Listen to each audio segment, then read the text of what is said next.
Welcome back to the Mission Prep Coaches Show on Prep Sports Network. I'm Brian Stanley, and joining me, as always, the head coach of your Mission Prep Royals, head coach David Schuster. Coach, welcome back to the Coaches Show. How are you doing? I'm very well. Very excited to be here, like always. And Coach, you coming in a big win this week, off the big win over the Morro Bay Pirates. 60-3, improving to 7-0 on the year. You have 8 touchdowns in the game, the most points scored this season, and you have 6 rushing touchdowns, 5 different players rushing the ball for a touchdown. That's also the most this season. And just to give plugs to those players, Jack Susenk with 2 touches, 4 scores, Andrew Abade, George Kardashian, Drew Harrigan, and Jacob Castaneda all getting scores as well. Coach, talk about this win and what it means for your program right now. It was by far the most complete game we've played this year. And it's also no coincidence. It's also the best. That was our best week of practice. Even with all the homecoming distractions and all the stuff that usually goes with homecoming and the way we do it at Mission Prep, and it's, rallies every day and there's all kinds of different things going on. So, but the kids really dialed in and focused, and I think they had great respect for Morro Bay and what they could do. And it always helps, when there's a lot of respect in terms of their ability over there on that side. And so I think the kids really kind of understood what they were dealing with and all the different opportunities for distraction. And I was extremely proud of how they focused in on their jobs and did them very, very well. And so by about, a quarter and a half into the game, we felt pretty strong. We had full control and we really wanted to kind of give the opportunity for our offense and our defense to just kind of go full throttle. We haven't really done it a whole lot this year since CVC, and we just were like, hey, we got to get these kids ready for playoffs. Let's go full throttle for a while and see what this thing looks like. And we were very, very happy with how that turned out. Continue to be very impressed with the growth of this team. And part of this game, we saw what I said during the broadcast, shenanigans. I call it this sequence. I was so ecstatic about it. I actually came up to you after the game and talked about it, and you revealed something. I'll let you reveal it again in just a moment here. But this sequence, it resulted in the matter of 10 seconds, 2 touchdowns. Overall, the drive started back at the end of the first quarter with 0.1 second on the clock and 0.2 of a second, whatever. But 2 minutes and 36 seconds total in this sequence. Coach, I really want to know how you feel about this, what the emotions were on the sidelines, because it was a huge momentum turn at this point. You had a 75-yard run by Kardashian that came with a sideline warning to your sideline. And then you had followed up by that 10-yard Kardashian touchdown run. And then that was just a 96-yard drive altogether, starting at your own 4-yard line. And then you come back with an onside kick recovered by Connor Lopez. And that's where I call out shenanigans on the broadcast, because nobody was prepared for it. And it resulted in a 45-yard reverse from White to Kardashian to Dolan to Howard to put you up another score in this ball game in 10 seconds. Coach, I'll just say you called it the Old Switcheroo because I threw that out there in an early broadcast, the Old Switcheroo. Like, talk about first the emotions on the sideline in this whole 2.5 minutes. And then I got to know a little bit more about this Old Switcheroo. So, the reality for us is we have 6 different young men who can all play running back at a high level for us. And there's some awesome aspects that come with that. It also means, to some extent, if we wanted to, Jack Susank would have 15 to 1,800 yards rushing right now.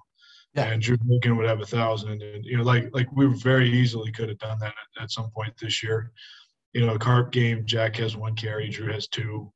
Like stuff like that, where it's like, if we really wanted to make this thing a stat thing, those guys would have been blowing it up easily. But and I say all that to kind of set up, we have different packages that we have for our running backs. They all run every single play, but they're also really good at certain plays versus others. And so we put George in, and we really wanted to kind of exploit a couple things.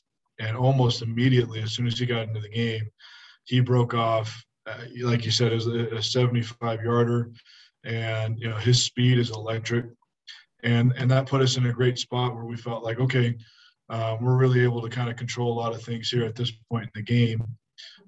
He ends up scoring the touchdown, and just coming off of it, I won't get into tactical explanations for it, but I'll just, I do operate a lot on gut. It was just kind of a gut feeling, looking at it, feeling the way the game was going, and so we went for the onside.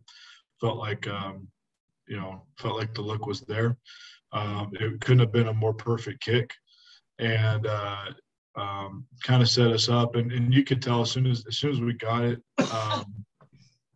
it just kind of, I think, shocked Morro Bay a little bit. So it just felt like a great opportunity to throw this play out there, and we felt like we'd set it up enough, and so we called it the Old Switcheroo, because it was just kind of poking fun at you a little bit. Good, all in good fun. Of course, I love it. Yeah, just having a little bit of fun, and I think it was the Tascadero, their first play. They pulled this little trick play that they've been running for years, and on the broadcast, I think you and Stanley, or you and Steven were calling it the Old Switcheroo, and as a coaching staff, we were just kind of laughing, found it very funny, and so just kind of poking fun at you a little bit. We during the week, it's like, oh, what do we call this play? And I was like, oh, let's call it the Old Switcheroo, and so we were just having some fun, and I think it's perfect that play worked as well as it did, and now it's kind of going to kind of have a life of its own, and we might be calling it that for the rest of my career. So who knows? Well, Coach, I'll just tell you, the fact that sequence made an impact to me as a broadcaster in my career. I'll remember that sequence for a long time, because you just don't get those moments every day. And then to know that part of that sequence was named in honor of me, whether it's in a little bit of a hazing, joking way, it doesn't matter. The honor still rides, because it means a lot to know that you take the time to think about me as part of the team. And that I just thank you for that, Coach. So we're going to move on. We want to thank our sponsors, Central City Motorsports. Visit them at centralcitymotorsports.com. Ramping up fun for heavy-duty excitement. They are the home and installer of AutoFlex Air Ride Suspension. You can give them a call at 805-345-3080. And our Mama Leah's Pizzeria, player of the game this last game, huge defensive game, Jacob Butler, finding his way into the backfield multiple times and picking up a couple sacks along the way. Coach, talk about his performance this week and how impactful it was, just shutting down the passing game and not allowing Nicky Johnson to move that ball. Yeah. We felt coming into the game that that quarterback he was probably the most dangerous that threat that they had, is what we felt. His ability to extend the play and make some great throws downfield. He's got an electric arm. He can do some really good things, and you could see throughout the year he's making plays all over the field and extending drives and keeping things moving for him.